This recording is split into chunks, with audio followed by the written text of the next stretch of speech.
Magandang araw po muli mga karokas.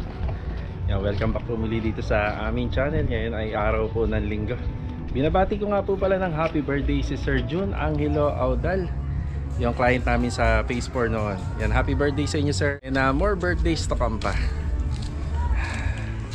Yan, bali pinaumpisahan ko na nga po pala ngayong araw ng linggo itong bubong natin dito sa may bodega. Tapos check natin mamaya kung anong magiging itsura nito, pero slight renovation lang to. I-share ko sa inyo kung magkano po yung kakalabasan. Yan, mag-owner po tayo. Meron naman tayong abdominal binder ngayon. Yan, may ocular visit tayo sa Phase 4. Tapos meron din tayo ocular visit dito sa Phase 3. Yan, naumpisa na nga po pala to gamit yung 2x2 tubular. Tapos ang gagamitin po namin dito is yung mga putol-putol na repaso na na PVC roofing. Yan, para medyo makamenos at less lang po tayo sa gastos. Bali nandito na tayo sa Phase 4. Yan, hahanapin ko na lang po yung unit. Kadalasan po talaga ito yung araw na tumatanggap ako ng ocular. Pero kung sakaling bumisita na si client weekdays, pinupuntahan ko naman. Yung pag-ocular naman hindi naman po tumatagal ng oras to. Pinakamatagal na yan 30 minutes. Kapag medyo maraming tanong din talaga si client, ang kailangan din natin talaga sagutin. Yan yung ginawa namin dati diba? Yan, dito banda yan. Okay, dito na tayo. Dito lang po pala yan sa may block 23. Sa inner unit yung bahay ni ma'am. Sayang isa na lang, corner area na. Okay na yung ocular visit natin. Yan. So una, yung mga nakita ko. Tapos yung mga nilista ko pangalawa, yung mga gusto niya dito sa magiging renovation. So syempre sila client, merong ibang client na nakatingin talaga sa presyo. Pero meron naman nakatingin sa ikagaganda tsaka sa ikakatibay ng gawa. So sa harapan ng bahay, wala naman po akong masyadong nakita dito. So yung hindi lang natin makikita dito kung nakatap ba yung sanitary line papunta rito sa kanal, kasi may lupa siya. Si ma'am. Ma'am, videoan ko lang ha. Yan, ano nga po pala pangalan ni sir? Sir Joseph. Yan, shoutout po. Ito yung inyong unit. Tapos napansin ko na rin sa kisame mga bitak na. Pagka pinatagal pa to, may tendency bumagsak. Tapos yung pinaka nakita ko talaga rito, na obserbahan ko, ito, ang taas Yan, naisama na rin po ito. Tapos sobrang taas din po nung ground level sa kabila. Kaya ang gagawin namin renovation dito, 1 meter buhos yung asintada niya, simula sa ground level, simula dun sa pinaka-puting. Yan, kapag natapos po yun, saka na lang po siya mag-aasinta. So ocular pa lang naman po ito. Bali hindi naman nangangahulugan na nag-deal na kami. Ngayon, after po namin magkita, so magbibigay ako ng 1 or 2 days para magpasa na po ng quotation dito sa mga pinagagawa. So sila client po yung nasusunod regarding po sa mga materyales. Pero ang tinuturo ko na lang po sa kanila, pagdating po sa semento, sa bakal, pagdating po sa gutter at bubong, wag na po namin tipirin pa kung ano po yung standard, yun ang gawin namin. So sa gutter nga po pala namin, stainless na plus 0.5 pa. So makapal. Ganun din nga rin po sa, sa bubong at saka sa flashing. Yan. So ang hindi na nga lang cover dito sa renovation namin, itong mga nakita ko. So ito yung excavation nito, anim pa to, ipapahakot natin. Tapos yung leak problem, yan hindi cover sa amin. Pero may isasama namin sa kontrata kapag nag-agree sila. Tapos meron pa yung mga outlet and breaker. Ayun, idadaan. Ma'am, okay na po tayo. Tara, tara. Dito na lang po ako, ma'am, ha? Sige, sir. Thank you po sa Thank you po. na lang. Aha, sige. Pagaling ka, sir, ha? Salamat po. Yung binder mo, lagi mo suot. Aha. Ma'am, ingat po. I-message ko na lang po kayo. Sige. Okay na po tayo rito kay ma'am sa phase 4. Hindi ako sigurado kung matutuloy yun sa phase 3.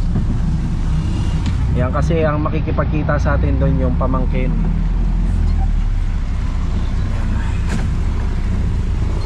Oh, yan. Bago nga po pala natin siya ihatid, dinaan ko siya doon sa dalawang ongoing project natin sa phase 4. Yung isa pala gawa na. Tapos yung isang ongoing project natin na unit. Kaso nga lang, hanggang labas lang kami dahil yung susi naiiwan ko sa bahay. Hindi naman ganun kabongga yung gustong ipagawa ni client, pero kaya naman po natin gumawa ng medyo simple lang. Kaso nga lang, yun nga yung sinabi ko, maraming aayusin kagaya ng sa Kisame. Imbis sana na hindi na mapapagastos. Kaso nga lang, yun talaga lahat naman ng unit dito ganun. Bali time check, alauna na ng hapon, malamang sila Bilog Adonis nandun na sa bahay. Okay, pagpapatuloy po nila doon yung additional na extension ng bubong natin sa harapan. Tapos uwi muna tayo. Doon na tayo maghihintay kung anong oras magbe-message po yung magpapa-ocular pa sa atin. Yan, batiin natin sila Bilog Adonis. Donis, good afternoon. Tsaka si Bilog. Good afternoon. Yan, kasama natin sila rito ngayong araw ng linggo. Ito, unti-unti na po nabubuhay ito. Bali yung tinitimpla ni Adonis is epoxy primer. Ganyan pala ang kulay niya, no? Gray na gray. Yung stone gray, no? Ang kulay. Bali, simpleng pintura lang naman po ang i-apply natin sa top coat nito. Bali, ano lang naman po, QDE black. Yan, ang sukat na ginawa namin dito, 150. Ang pinaka-framing niya, tubular na 2x2. Kaso nga lang, hinaluan na lang namin ng iba. Kagaya nitong 1x2. Kung ano na lang meron dito sa bodega. Yan, retaso po kasi lahat yan. Pero ibibigay kong computation sa inyo yung kung ilan talaga yung magagamit. No, ilan yung magagamit. Yan, included na yung bulka seal, yung tech screw, yung epoxy primer, cutting disc. Yan, tatapusin lang po muna nila ito. Maglalagay rin po kami ng insulation dito gamit yung Hardiplex sa ibabaw bago po yung PVC roofing. Gelog, pwede na.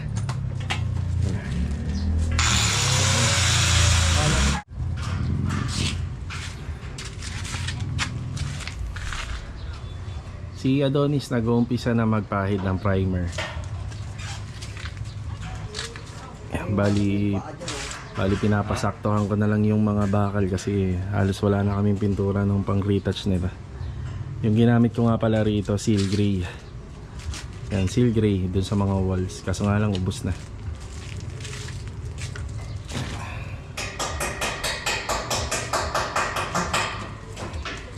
Tapos yung gutter nga pala sa harapan, di na namin tinanggal yan. Yan, nandyan na talaga.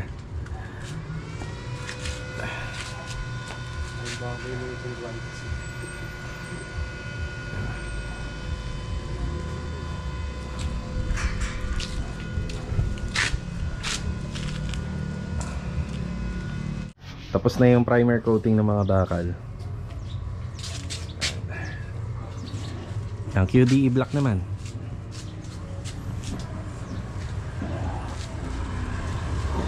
Sa QDE black, siguro nasa ano lang to, isang oras bago matuyo kasi maganda naman po yung panahon.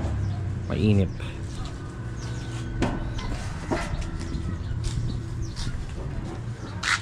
Yan, pinapaiwasan na lang po natin sa kanila yung mga pader kasi wala na tayong pintura niyan eh. Sa pagkakataon na yan, pwede na kayong gumamit ng paintbrush para hindi naman po mamansyahan yung mga pader. Lalagyan namin ng insulation to, pero ang gagamitin namin yung common na ginagawa namin sa mga project namin. Bali yung Hardiplex, ayun yung 1/4. Pinipinturahan na po ni Adonis yung pinakamakinis na part. Yun yung makikita dito. Kasi mahirap pinturahan yan dito eh. Kaya dyan pa lang, pinipinturahan na. Madali naman matutuyo yan kasi latex paint naman yung ginagamit na pintura. Pagdating dito, dinadagdagan na ni Bilog ng another bracing.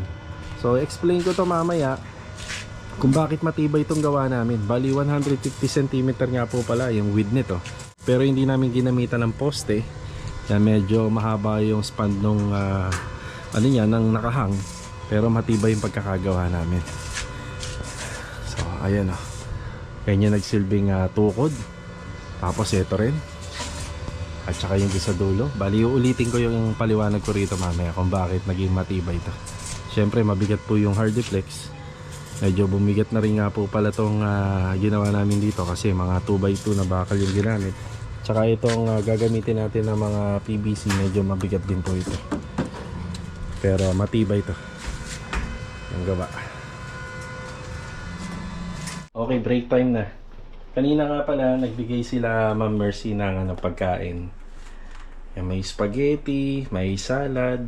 Tapos nagbigay din sila ng pansit tsaka minuto, yun yung tanghalian namin. Tapos nagpabili ako kay Mrs. ng ensimada. Yung kontis. Para sa dito kila Bilog Tropa.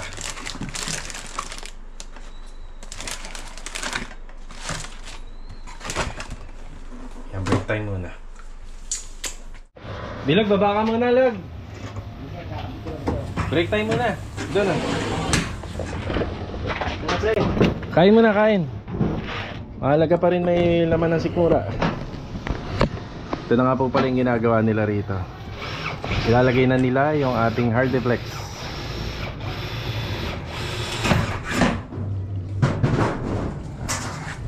Sige na, kain na muna.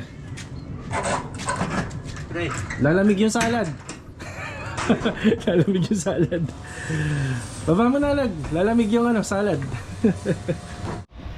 Naalala nyo ba si Sir Jun Audan? Anak ni Ma'am Mercy. Ayan, birthday niya ngayon. Ayan, happy birthday ulit, sir.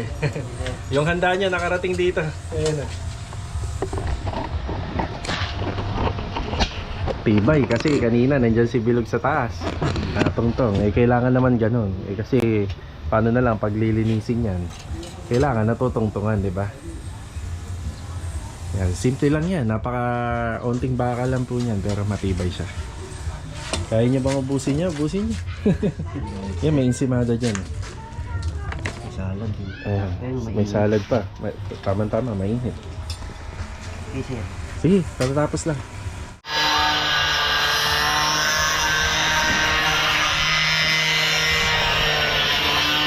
Patapos na po tayo rito. Tinatabas na lang po ni Bilog yung naka-overlap na PVC roofing. Yan, 10 cm lang yung in-overlap namin kasi medyo mahaba naman na eh.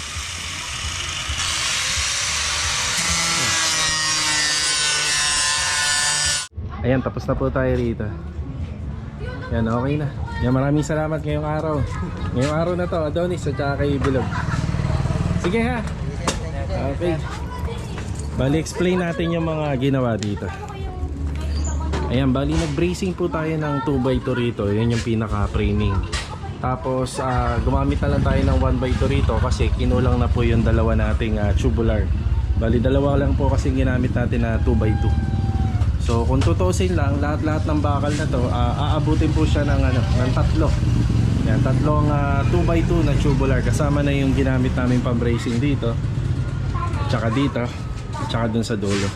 Tapos ginamitan po namin to ng Hardiflex insulation, yung common na ginagawa namin sa mga project namin, bali 1 port. Then pininturahan po namin ng latex paint. Tapos gumamit kami ng 5 pirasong 150 cm na PVC roofing. Bali lalagyan ko na lang ng quotation sa last part ng video natin kasi itong PVC roofing, mga pinagdugtong-dugtong lang namin to ritaso. Tapos itong 1x2 na tubular, syempre bali ritaso ko lang din yan sa mga naging project ko. Pero as is, tatlong 2x2 na ang ilalagay ko sa quotation. Tapos syempre tech screw, yung flashing sa taas.